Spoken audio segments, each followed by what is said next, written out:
Mas assim, o pequeno burguês, que é o que vocês usam para empreendedor, né? Isso. Ele acaba se fudendo nesses direitos trabalhistas, porque eu sei daquela história que se o cara paga 3 para um funcionário, ele tá pagando 6, na verdade, né? Porque tem metade tá indo pro Estado. Então eu entendo que esses grandes empresários e milionários, para eles é bom, eles ficam cada vez mais ricos. Mas pro cara que é um pequeno empreendedor ali... Então, é muito engraçado, porque o Manifesto do Partido Comunista é publicado em 1848, quando Marx tinha 29, 30, sei lá. E eles falam sobre isso, já. É impressionante, porque eles falam: vocês acusam nós comunistas de querermos destruir o pequeno empreendedor. Ele não fala com esses termos, né? Mas destruir o pequeno comerciante, o pequeno empresário e tal. Sabe quem mais faz isso com eficiência? O grande capital. Então, se você tem uma farmácia local de pequeno empreendimento, às vezes até negócio familiar, entra uma Ultrafarma no seu bairro, vapo, sabe? Sim. O grande capital, ele é uma máquina de destruir pequenos empreendedores. E aí a questão é, o que a gente tem que fazer é conscientizar essas pessoas que têm pequenos negócios para elas não acharem que elas fazem parte da burguesia. Porque sabe a grande diferença entre um pequeno burguês e um grande burguês? É que o pequeno burguês não tem poder político. Junto com o capital, junto com esse poder econômico, vem um grande poder político. Então é por isso que a gente não pode parar a nossa análise basicamente numa relação mecânica de exploração. Ah, se você emprega uma pessoa e paga salário, você está extraindo valor. Não é só isso, tá? Porque o que distancia, além do fato de muitas vezes o pequeno empreendedor, o pequeno burguês trabalhar, viver do próprio trabalho também, Sim. ele não tem o poder do Estado. Sim. Quem controla o Estado, quem direciona o Estado para os seus interesses é a grande burguesia. Mas a minha pergunta é sobre os direitos. Quando se alivia, quando tira alguns direitos, não alivia esse pequeno empreendedor? Eu não vejo relações entre isso aumentar a empregabilidade. Porque tem outras coisas que aumentam mais a empregabilidade. Por exemplo, o poder de compra da população. Porque junto com esse desemprego, a população perde poder de compra, e com a perda do poder de compra da população, esse empreendedor, esse pequeno empreendedor, não tem o que fazer, ele é o primeiro a quebrar, sabe? Esse tipo de dinâmica de, por exemplo, pleno emprego, seria muito mais eficiente para o pequeno empreendedor. Sim. Esse aumento de direitos trabalhistas pode prejudicar os pequenos, de verdade. Porque os pequenos, eles estão sempre no limiar de voltar a serem trabalhadores. Só que a questão de falir aquela parada e aquele empregado também vai... isso é possível de acontecer. Mais. A questão esse tipo de demanda de diminuição de direitos trabalhistas é feito pela alta burguesia, sabe? É feito por eles, porque para eles isso é muito importante. Para eles é entrar nessa fase de superexploração. E aí a questão é, a gente não pode confundir o pequeno burguês com o grande burguês, porque a dinâmica não é a mesma, sabe? Novamente, existem outras políticas públicas que poderiam ser feitas para beneficiar esses comércios locais, esses pequenos burgueses. E, novamente, a gente tem que observar que a principal forma de falir essas pessoas, de quebrar essas pessoas, é a falta de competitividade com o grande capital. O grande capital, ele é imparável. Assim, onde ele entra, ele quebra. A Amazon é um grande exemplo disso. A Amazon, ela é uma máquina de quebrar pequenos comércios. Onde ela entra, ela quebra tudo. O Walmart fazia muito isso também. O Walmart nos Estados Unidos, ele entra e ele quebra comércios locais. Porque ele, por conta do seu tamanho, consegue comercializar com preço baixo, com acessibilidade, com serviço mais ágil. E aí os pequenos empreendedores que trabalham em comércio local não conseguem se sustentar. Sim. Então, novamente, gente, não é o Estado que está quebrando os pequenos empreendedores, é o próprio avanço do capital, tá? Que atrapalha muito isso e que faz com que a vida dessas pessoas fique muito difícil. Só que a questão é, um dos nossos grandes problemas é o pequeno empreendedor, o pequeno burguês, ele é reserva ideológica da burguesia. O que isso quer dizer? O tempo todo, ele está na iminência de voltar a ser trabalhador, de voltar a vender a sua força de trabalho a preço de mercado como todo mundo, né? Como a maior parte da população. Só que o pequeno empreendedor, ele almeja ser que nem o grande burguês. Ele almeja nunca mais ter que trabalhar. Ele almeja ter uma renda alta, uma qualidade de vida alta. Só que esse tipo de ascensão social é impossível para a maior parte das pessoas. Impossível. É um espaço que pouquíssimas pessoas ocupam. Porque nós estamos numa fase, já desde o começo do século XX, de capital monopolista. O capital de livre mercado, se ele existiu por pouco tempo. Porque em uma economia competitiva, alguém vence essa competição uma hora. E quem vence essa competição constrói um monopólio. Hoje no mundo, o capitalismo, ele se configura com grandes blocos de capital, grandes consórcios e grandes monopólios. É só a gente ver como as marcas, uma engole a outra, que engole a outra, que engole a outra, que engole a outra, e faz um grande monopólio. Sim. A gente viu isso na educação recente, né, com a Cogna comendo Croton e Somos e todas as empresas que fazem material didático, curso e tal. Isso acontece também na Unilever, que faz parte de um grande conglomerado de várias marcas e tal. E isso é uma tendência. A tendência da monopolização. E cada vez mais essa monopolização vai controlando o mercado. E esse mercado é uma verdadeira máquina de quebrar pequenos empreendimentos. De quebrar artesanato, trabalho local e tal. Então é isso. A própria dinâmica do capitalismo é muito maléfica para quem almeja ter a sua ascensão social graças ao capitalismo. Pelo menos achando que é isso, né? O que é o capitalismo? Como que ele foi criado? Se tu soltar 100 seres humanos numa ilha, eles vão chegar no capitalismo? A gente não sabe, porque a gente não trata da história de maneira mecânica. Sim, verdade. Mas a minha pergunta é se ele é natural, se ele tá no nosso... A gente vai chegar lá por causa dos nossos instintos, se ele é só um grande reflexo do que tá aqui dentro já. Pois o que é o capitalismo, então? O capitalismo não é natural porque nós não encaramos a história humana como natural. A gente encara o ser humano como um ser histórico, oriundo de história. Se o ser humano tivesse um comportamento previsível, o departamento de história estava no departamento de exatas, né? Porque a gente ia calcular os próximos passos da humanidade. Então o ser humano ele é infinitamente imprevisível. A questão é, como o capitalismo se gestou? Como ele surgiu? Então, o capitalismo é um modo de produção. O que é um modo de produção? O modo de produção é a soma de forças produtivas e relações de produção. A interação entre forças produtivas e relações de produção cria um modo de produção. O que são forças produtivas? Qual é a nossa capacidade de produzir algo? No caso do capitalismo, as forças produtivas são divisão do trabalho, o trabalho é altamente dividido, emprego de fábrica, indústria, energia, maquinário, etc. Isso são as nossas forças produtivas. As relações de produção no capitalismo é a relação da propriedade privada. É a relação de uma classe que detém a propriedade, que é necessária para o trabalho, e uma classe que não detém essa propriedade e que tem que vender o seu trabalho para poder trabalhar. Mas como que essa classe tem a propriedade? Então, aí vamos chegar lá. Como que o capitalismo se gestou? Tá. O capitalismo, ele nasce depois de outro modo de produção, que é o modo de produção feudal. E aí o que acontece? Na Europa feudal, começou a surgir uma nova classe social, que era a classe que ficava perto dos burgos. Burgo é torre em árabe. Burj. Tanto que aquele prédio enorme lá em Dubai chama Burj Khalifa. É a Torre Khalifa, né?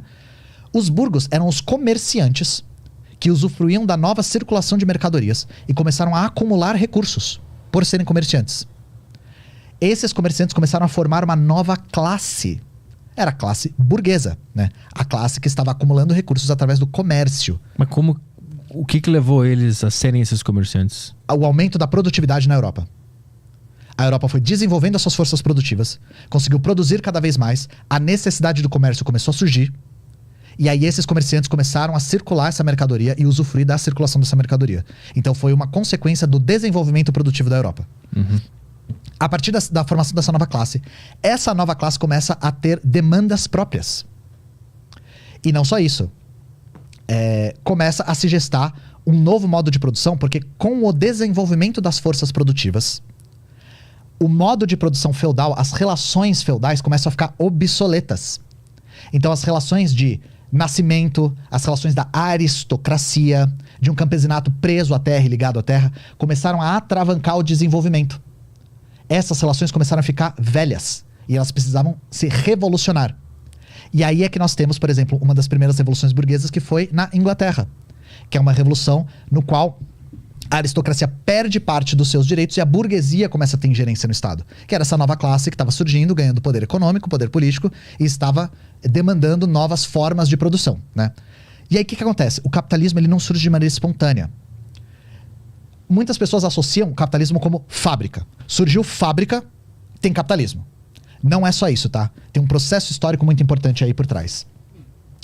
Máquina a vapor por máquina a vapor, existem protótipos desde a Grécia Antiga, sabe? De acender uma vela atrás de uma bolinha com água e ela gira, é o mesmo princípio, sabe? A questão é, as máquinas, elas surgem e, de fato, aumentam a capacidade produtiva a partir da divisão do trabalho. O que fomenta o desenvolvimento das máquinas. Conforme nós temos o trabalho artesanal, esse trabalho artesanal vai se desenvolvendo nas guildas mesmo. O trabalho artesanal, ele começa a se dividir. As pessoas, em vez de fazer uma cadeira cortando a madeira, lixando, cortando, montando ela toda, o trabalho começou a se dividir cada vez mais. Cada um fazia uma parte. Isso, de uma certa forma, começou a criar a dinâmica de uma fábrica. Mas ele começou a se dividir porque estava tendo muita demanda por cadeiras? Porque a produtividade estava aumentando. Uhum. E aí o comércio aumentava, a divisão do trabalho era mais eficiente, ela começou a se gestar nessa época. Tá. E aí o trabalho começou a se dividir dentro das guildas de artesãos. E aí o trabalho ele começou a se dividir tanto que era possível substituir o movimento de um trabalhador pelo movimento de uma máquina simples. Uhum. Então você entende que antes, quando o trabalho era altamente especializado, não era possível fazer uma máquina, porque era muito difícil fazer uma máquina que conseguisse fazer o trabalho que uma pessoa fazia. Sim. De cortar a madeira, de lixar a madeira, de serrar ela, de montar a cadeira. Quando o trabalho começou a ser dividido, aí as máquinas começaram a surgir, porque o movimento de só você pegar e virar assim, podia ser substituído por uma máquina, ou auxiliado por uma máquina. Então o desenvolvimento das máquinas foi impulsionado pela divisão do trabalho e não o contrário. As pessoas têm a ilusão de que primeiro surgiram as máquinas e depois o trabalho se dividiu. Foi o contrário. Uhum. Primeiro as pessoas dividiram o trabalho, e depois as máquinas começaram a surgir para auxiliar nessa divisão do trabalho. Só que aí tem uma coisa. Quando começaram a surgir as fábricas, não era todo mundo que ia falar assim: pô, eu tô afim de vender minha força de trabalho 16 horas por dia sem direitos e ter meu braço mutilado por uma roldana, por uma engrenagens que eu tava procurando, né? O que aconteceu? Já no século XVII, a Inglaterra começa a fazer um processo, o Reino Unido como um todo, começa a fazer um processo chamado de cercamento de terras. Então, a economia rural do Reino Unido era muito diferente do que a gente conhece hoje. Era pequenas produtividades, pequenas terras trabalhadas pelos camponeses e tal. E a própria floresta perto fazia parte da economia. Porque essa terra não era propriedade privada, ela era propriedade comum. Ela era usufruída por quem morava lá. O que acontece? Por conta da demanda da burguesia e do poder político da burguesia, o Reino Unido começa a cercar essas terras e expulsar os camponeses da terra. Então, de repente, as cidades do Reino Unido, principalmente as cidades da Inglaterra, começam a receber uma quantidade imensa de pessoas que não tinham mais trabalho, que não tinham mais a terra, que trabalhavam ancestralmente. Mas os burgueses começaram a invadir esses lugares por conta da demanda que estava muito alta. Não, eles... demanda de quê? Do que eles produziam. Por isso que eles tiveram que invadir essas terras onde estavam os camponeses? Eles iam usar essa terra para um novo modo de produção. Para produzir algodão, para as indústrias têxteis e tal. Era uma outra lógica. E aí, por demanda porque o capitalismo atua na lógica de propriedade privada, por conta de um acordo entre o Estado e a burguesia, eles cercaram essas terras que historicamente eram usufruídas de maneira comum para serem propriedade privada. E aí expulsaram os camponeses da terra. Expulsaram. E as cidades começaram a encher de pessoas paupérrimas. Uhum. O capitalismo só foi possível porque existia um contingente de mão de obra ociosa que não tinha nenhuma escolha a não ser vender a sua mão de obra a qualquer custo para sobreviver. Não fosse o cercamento de terras que rolou na Inglaterra, ninguém em sã consciência ia sair da sua própria propriedade camponesa para ir para uma cidade trabalhar 16 horas por dia numa fábrica úmida, perigosa, barulhenta, correndo risco de vida para ter o mínimo para sobreviver. Então, você entende como é um processo complicado a formação do capitalismo? Uhum. E aí, com esse tipo de fator, com esses fatores todos alinhados, né, nós temos a inauguração do capitalismo na Inglaterra por volta do século XVIII, com um contingente de mão de obra ocioso que foi expulso das suas terras, com a nova classe burguesa tendo poder estatal por conta do passado da burguesia se formar como classe, tomar consciência de si como classe, com seus interesses próprios, e por conta do desenvolvimento das forças produtivas. Foi tudo ao mesmo tempo. E aí a questão é: o desenvolvimento da indústria na Inglaterra inaugura a primeira fase do capitalismo, que é o capitalismo mercantil, que é um capitalismo que produz a mercadoria e exporta essa mercadoria de maneira que começa a fazer com que os artesãos das outras regiões fiquem obsoletos. A pessoa que faz a cadeira do zero produz uma cadeira muito mais cara do que alguém que faz uma cadeira numa fábrica. Uhum. E mais devagar. Tá? Muito mais devagar, sabe? E às vezes de menor qualidade até. Porque a máquina consegue fazer com mais precisão e tal. Então esse primeiro momento do capitalismo mercantil coloca uma pressão nos outros países para também se industrializarem. Uhum. Porque senão a mercadoria inglesa arrebentava com tudo. É a mesma lógica que eu falei de quebrar outros pequenos empreendimentos, sabe? A indústria, ela é imbatível. Ela consegue produzir muito, muito rápido, com menor valor e às vezes com mais qualidade. E aí, é assim que o capitalismo começa a se espalhar pela Europa. Porque a pressão da indústria capitalista começa a empurrar o modo de produção dos outros países para frente. E isso no século XVIII, né? E aí os outros países da Europa começam também a fazer as suas revoluções burguesas. Porque junto com o capital surge uma classe nova, que é a classe burguesa, né? Não é mais a classe aristocrática. Essa classe burguesa tomando consciência de si como classe, percebendo que faz parte de uma classe que tem interesses próprios e às vezes antagônicos aos da aristocracia, começam a fazer suas revoluções nos lugares. Então, ao longo do século XIX inteiro, a Europa foi vendo a tomada de poder pelo Estado por parte da burguesia e a diminuição dos privilégios aristocráticos. A abolição da servidão, a abolição da ingerência da aristocracia no Estado, pelo menos de maneira superficial, né? E é assim que esse modo foi se espalhando. E aí falar sobre se nós tivéssemos uma sociedade tábula rasa do zero, isso aconteceria de novo? Não faço a menor ideia. Não sei. A questão é, um modo de produção sucedeu ao outro. E um modo de produção gestou o outro. Como você pode ver, eu dei vários exemplos de por que o modo de produção feudal gestou o modo de produção capitalista. Foi o próprio aumento de produtividade do modo de produção feudal que capacitou uma nova classe mercantil surgir, acumular recursos e acumular poder político. E o próprio desenvolvimento produtivo que começou a gestar as primeiras fábricas com a divisão do trabalho. Então, novamente, né? A gente fazer conjecturas de e se a gente começasse tudo zero, o capitalismo ia surgir de novo? Não sei. Mas a gente analisa o que a gente tem, né? É que tudo isso me parece um movimento natural. Se toda essa história tivesse acontecido num formigueiro, a gente ia ver como algo natural. É o instinto daquela formiga fazer tudo isso. Mas como a gente é ser humano, a gente está dentro dessa história, a gente está enxergando de dentro, a gente já consegue ver como... Se um alienígena visse a nossa história, ele ia ver, é assim que eles fazem a parada deles. Ia ser tudo natural. A gente não tem como saber, porque aí eu te pergunto a respeito de ser natural. Por que isso aconteceu no Reino Unido e não em outro lugar? Não sei. Sabe? Fatores históricos. Esses fatores históricos não corroboraram com esse tipo de transformação em outros países. A nossa vontade de competir, de ter mais conforto, de ter uma casa mais aconchegante, isso tudo tá no nosso instinto. Com certeza. E isso reflete nessa criação do capitalismo, eu acho. Então, para responder isso, pro Marx, o que nos caracteriza como espécie é o trabalho. E de uma forma bastante específica, porque animais não trabalham? Trabalham. Se a gente vê abelhas, eles constroem colmeias. Né? Se a gente vê o João de Barro, ele constrói uma casinha. Só que o nosso trabalho ele é teleológico. O que isso quer dizer? A gente primeiro pensa sobre o que a gente vai trabalhar e depois a gente trabalha. Os animais, eles trabalham por instinto. Isso pra teoria marxista, tá, gente? Vocês podem discordar, não tem problema. E aí o Marx diz, o homem, o humano, né? Ele usa o homem ainda, mas o humano é um ser histórico. E do que a história humana é feita? Da satisfação das nossas necessidades. Então, sim.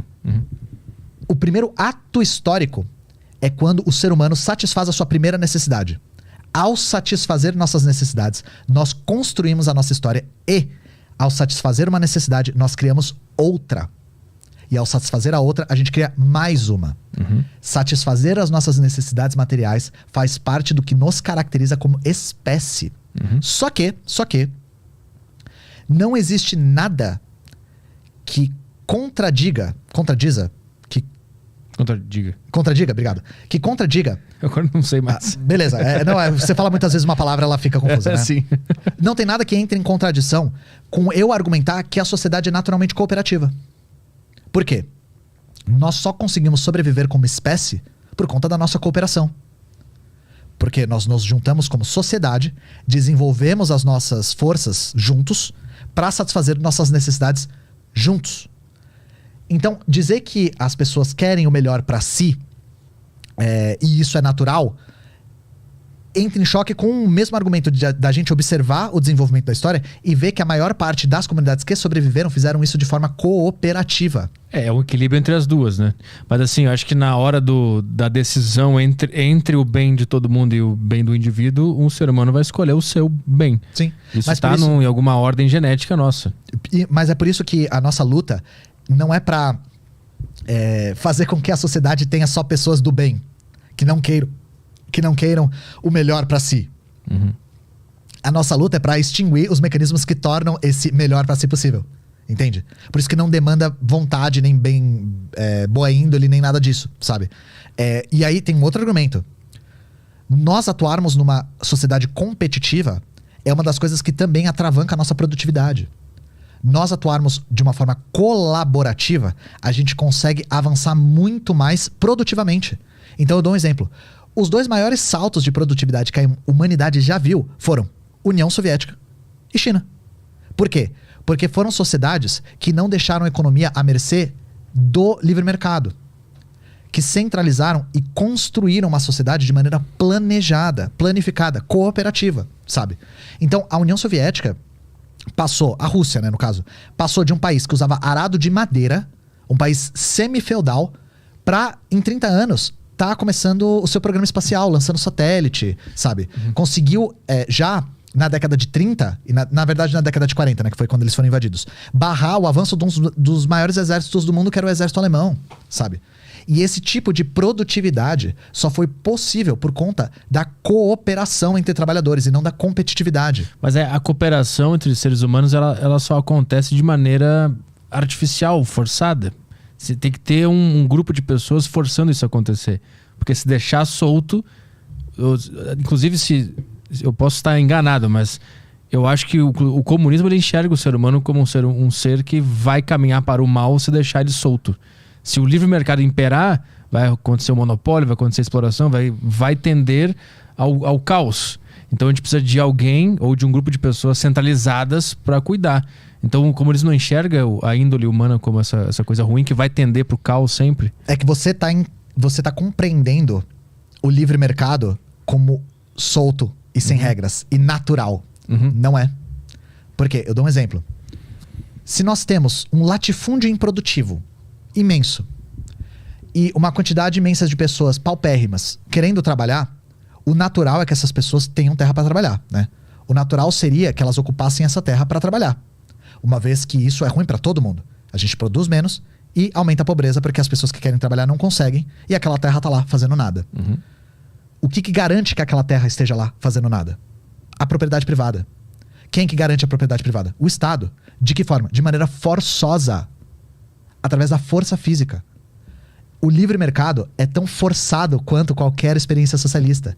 Porque o livre mercado depende do Estado para existir. Porque é o Estado que garante a propriedade privada. Não existindo um Estado garantindo a propriedade privada de maneira forçada. Forçada. E quando eu falo forçada, não é pouco forçada, não. Sim. É através da violência mesmo. O livre mercado sequer existe. E, novamente, liberdade não existe de maneira abstrata. Ela não existe como um conceito metafísico que a gente vai e pesca no espaço e que é unânime. Liberdade para os liberais significa uma coisa muito específica. Liberdade para um liberal, liberdade para um burguês, significa liberdade de usufruto da propriedade privada. Para eles, ser livre é usufruir da propriedade privada de maneira irrestrita. Não importa o quão artificial isso seja. Porque quem garante o quanto ele tem que usufruir de maneira livre dessa propriedade privada é o Estado. E é um Estado que faz isso através da força. Eu dou um outro exemplo. Os teóricos do liberalismo, os primeiros teóricos do liberalismo, não tinham absolutamente nada contra a escravidão. Nada. Ué, mas isso não é um contrassenso? Eles não defendiam a liberdade? Eles nunca defenderam a liberdade do gênero humano. Eles defendiam a liberdade do usufruto da propriedade. E o que era a propriedade na época da escravidão? O escravo. Para eles, falta de liberdade era a abolição. Porque a lógica era, eu comprei esse escravo, ele é meu. Eu comprei com o meu dinheiro. Eu posso usufruir dele o quanto eu quiser. Eu sou livre para usufruir. Então, a gente tem que colocar a palavra liberdade em perspectiva. Todas as vezes que um liberal fala em liberdade, ele está falando de propriedade. Ele está falando do usufruto da propriedade dele. A gente não pode falar em termos abstratos. E para nós comunistas, o que é liberdade? A liberdade é o reconhecimento da necessidade. Para nós, não existe liberdade enquanto tiver gente com fome. Não existe. Se você está com fome, você não é livre. Não existe liberdade enquanto todo mundo não tiver onde morar. Se você não tem onde morar, você não é livre. Para nós, a liberdade é o reconhecimento das necessidades humanas. São conceitos muito diferentes. Muito diferentes. Só que o Marx já dizia, isso na década de 40 do século retrasado. Uma das maneiras de dominação ideológica da burguesia é fazer com que os seus interesses de classe pareçam os interesses de todos. E aí essa ideia de liberdade, ela é transposta de um interesse particular de quem tem propriedade para o interesse geral da humanidade. Isso é a mesma coisa com o que eu falei mais cedo sobre as reformas que tiravam direitos dos trabalhadores. A classe dominante, e dominante mesmo, tô falando da alta burguesia, tem interesses em tirar direitos, tem interesse, só que faz parecer para o público comum que esse interesse é do próprio público, que esse interesse é da própria classe trabalhadora. Isso é desde sempre. E isso Marx fala 170 anos atrás, sabe? Porque isso é uma constante. Quem domina os aparatos ideológicos é quem propaga a ideia de que se o PIB estiver crescendo, não importa que tenha pobreza no Brasil, a economia está voando. E aí pra gente é um contrassenso, né? O tempo todo que a gente vê falando, a economia está se recuperando no Brasil, a gente não vê isso.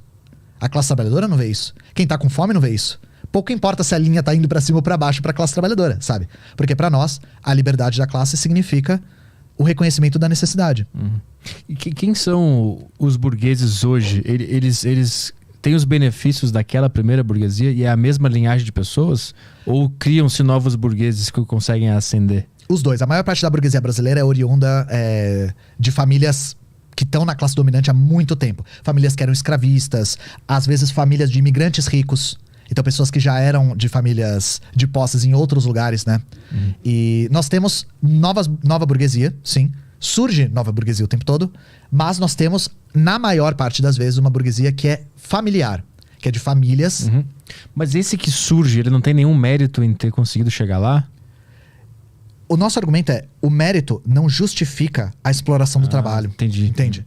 Porque mesmo se você conseguir, não justifica o fato de você poder explorar o trabalho alheio. E a questão é, não é só mérito, porque se trabalhar muito fizesse você ascender de classe, a tiazinha que acorda às 5 da manhã e faz faxina 12 horas por dia, estaria na classe burguesa imediatamente. Porque não é só trabalhar muito, né? Tem que ter certos aspectos, ideia, vários sei aspectos. lá, não só ideia, oportunidade mesmo. Também, claro. Às vezes tá no lugar certo na hora certa e tal. E a questão é, a gente não defende o direito da pessoa de explorar a outra, mesmo se ela tiver algum mérito de ter trabalhado muito e chegado. Mas aí se a gente for aferir mesmo a burguesia brasileira, a maior parte é herdeira, nasceu rica. Então, eu dou um exemplo. O Silvio Santos é o maior exemplo disso. O Silvio Santos conta a história de que ele era camelô e vendia a capinha, não sei o que, né? O Silvio Santos nasceu rico. Né? Ele nasceu rico. Ele é de uma família de imigrantes ricos. Não lembro de onde agora. O Collor, que foi presidente do Brasil, é burguês também. Sempre falou, trabalhei muito, não sei o que, nasceu rico.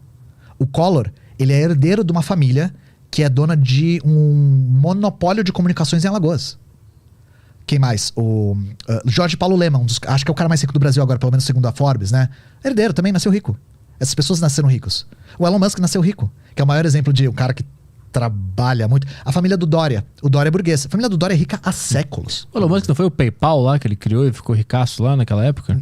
Ele criou o PayPal, só que ele nasceu rico porque a família dele era acionista de uma mina de esmeraldas na Zâmbia, né? Então, assim, usando mão de obra análoga à escravidão, não tem nada de nobre nisso, sabe? Ele já nasceu com capital para investir. Ah, mas ele investiu de forma inteligente. A classe trabalhadora sequer tem a oportunidade de investir em lugar nenhum porque não tem capital. Assim, existe a possibilidade, tu falou mais cedo que não tem como um cara da classe trabalhadora ascender a ser um burguês, né? Não é que não tem, mas é muito difícil. No socialismo eu tava falando sobre isso, né? Porque no socialismo não existe burguesia. Ah, tá, no capitalismo. Mas no capitalismo existe, mas é uma chance muito remota. Muito remota. Mas é que tá, eu quero entender essa dinâmica. Vamos supor que o cara lá trabalha num trabalho normal, comum, ele organiza suas finanças, investe, pensa, tem uma ideia, cria um negócio, aquela história toda. O cara consegue fazer sucesso, vende bastante e fica muito rico. E aí ele cria negócios que dá a oportunidade de outras pessoas trabalharem lá. Se esse cara não existisse, essas pessoas não estariam empregadas. Essa dinâmica pra mim parece ser muito óbvia. Não é assim que as coisas acontecem? Primeiro, falando de ascensão social. Essa história, ela é muito rara, né? É muito rara pessoas que conseguem ascender da classe trabalhadora e se tornar burgueses, tá? Não pequenos burgueses, burgueses. A questão é, novamente, a burguesia, ela não gera emprego. Ela cerca o emprego. Por quê? Porque ela tem a capacidade financeira de criar os mecanismos necessários para o trabalho. Necessários para o trabalho. Então a questão é, nós vivemos uma sociedade que é rodeada de trabalho precisando ser feito. E pessoas que não têm acesso a esse trabalho porque não conseguem, não porque não querem, sabe? E aí quem tem o capital consegue providenciar, mas não de maneira altruísta, né? Consegue providenciar as ferramentas para esse trabalho a troco da exploração desse mesmo trabalho. Então o que nós queremos é uma possibilidade de... Perdão, o que nós queremos é uma sociedade que tenha a possibilidade de trabalho sem essa exploração. Porque quem faz o trabalho mesmo é o trabalhador. Sim. O burguês, ele detém os meios possíveis para esse trabalho. E é claro, na nossa sociedade capitalista, se não houvesse pequenos burgueses ou burgueses, nós não teríamos a maior parte dos empregos. Só que não precisa ser assim. Esse que é o nosso argumento. Porque esse jogo, ele não é necessário, ele não é natural. Nós tivemos sociedades que não tinham propriedade privada em pleno emprego. E emprego com menos jornada de trabalho e mais qualidade. Então, esse jogo não vale a pena. Porque o que o burguês providencia, se a gente for colocar dessa maneira, é a troco da exploração do trabalho. O burguês precisa mais do trabalhador do que o contrário. Se o burguês não tem um trabalhador, ele não tem de onde tirar a renda dele. A renda, né? Se a gente for colocar Mas o trabalhador não precisa também desse cara que tenha organizado essa ideia e botado em prática e investido esse dinheiro para construir a fábrica e tal. Ele também não precisa desse cara? Não é que ele não precisa, ele não tem escolha. E tanto ele não precisa, tanto a burguesia não precisa existir, que em vários lugares ela não existiu. E houve pleno emprego da mesma maneira, com um salto produtivo imenso. É isso que a gente diz. A burguesia, ela não é necessária. Ela não é necessária. Ela é dispensável. Ela é uma classe parasita. Ela cerca os meios de trabalho, faz com que a classe trabalhadora venda a sua força de trabalho a troco de salário, explora essa classe porque ela pode, porque ela detém capital. E não precisa ser assim. E ninguém precisa acreditar que eu tô sonhando ou inventando. Já existiram sociedades que a burguesia não existia. E são sociedades que nós tínhamos pleno emprego, melhores condições de trabalho e jornadas menores. Foi o que a gente falou antes, a União Soviética e... Vários. A União Soviética não tinha, a Albânia não tinha burguesia também. também. Deixa eu tentar lembrar. Porque alguns países preservaram parcelas da burguesia. A China, por exemplo, na sua revolução aboliu a classe rentista. Lembra que a gente falou de casas? Né? A gente falou de pessoas que alugavam casas. A China aboliu todas. A classe rentista toda foi de base. Agora voltou. Mas na época foi de base. E isso tudo faz parte do projeto do socialismo, né? Porque o que é socialismo, no caso? É a tomada do poder por parte da classe trabalhadora. A classe trabalhadora vai destruir o Estado burguês e construir outro Estado, utilizando o Estado para a mesma função que ele foi criado para fazer. O que é o Estado? Perdão. O que é o Estado na teoria marxista? O Estado é um aparato de violência específico de classes. Então, existe a perspectiva liberal, idealista, do que é o Estado. De que o Estado surge para apaziguar e amenizar os conflitos de classes, para ser um equilíbrio supradoméstico. Para nós marxistas, isso não é verdade. O Estado é um aparato de violência específica de classes. O Estado burguês é dominado pela burguesia. Ele é usado para frear o avanço da classe trabalhadora em direção à burguesia. Todas as vezes que a classe trabalhadora ameaça os interesses da burguesia, o Estado está lá para freá-la. O que nós queremos fazer? Tomar o poder desse Estado e transformá-lo num Estado proletário, para utilizar esse aparato de violência específico de classes contra a classe burguesa. E quando a gente fala violência, não é a violência física, tá? Violência no sentido de, você tem 50 prédios? Não tem mais. É uma forma violenta de expropriação. Em Cuba aconteceu isso também. Outro lugar que a burguesia foi abolida, Cuba. Inclusive os Estados Unidos antagonizam muito Cuba também, porque boa parte dos negócios dos Estados Unidos estavam em Cuba. E eles expropriaram tudo.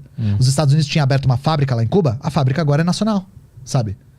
E todos os herdeiros da burguesia cubana fugiram para Miami e agora fazem parte dos gusanos, né? Não sei se você já viu isso. Não. Em Miami tem muito cubano que odeia Cuba. Muito cubano que odeia Cuba. Porque todos são filhos ou netos das pessoas que perderam tudo na Revolução Cubana.